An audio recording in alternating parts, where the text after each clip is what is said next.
Parce que l'ascension est le thème de ce week-end. C'est dans les airs que l'on referme ce journal, à bord d'un planeur entièrement fabriqué par 3 passionnés haut-rhinois.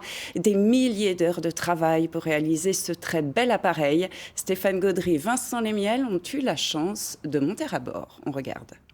Joseph, il vaudrait pas mieux enlever toute partie là, parce que regarde ici là, on a... Ils ont passé des centaines d'heures comme ça, penchés sur un bout d'aile, un morceau de fuselage. Plus qu'un chantier, une aventure qui a démarré il y a 5 ans avec la découverte de 2 planeurs endommagés qui ne demandaient qu'à faire un pour voler à nouveau. Alors ces 3-là se sont mis à l'ouvrage, Jean-Marie, l'instigateur, Michel, les solutions techniques et Henri, le puits de savoir-faire.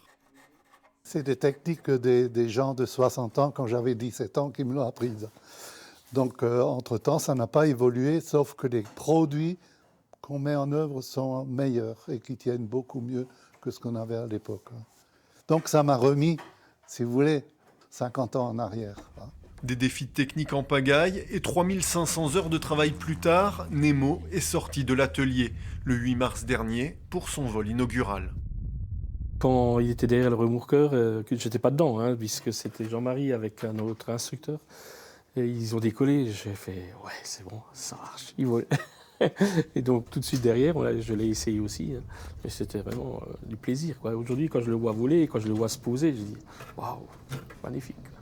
Construit dans les années 60, en bois et en toile, le M200 n'a pas les qualités des planeurs actuels.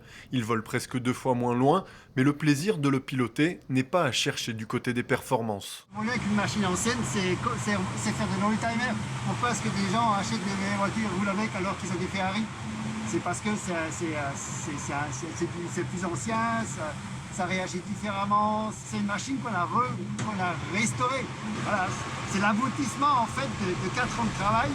Orné des numéros 7 et 17 de ses ancêtres et d'une fermeture éclair qui rappelle la greffe entre les 2 planeurs, Nemo est à l'aise dans les airs comme un poisson dans l'eau.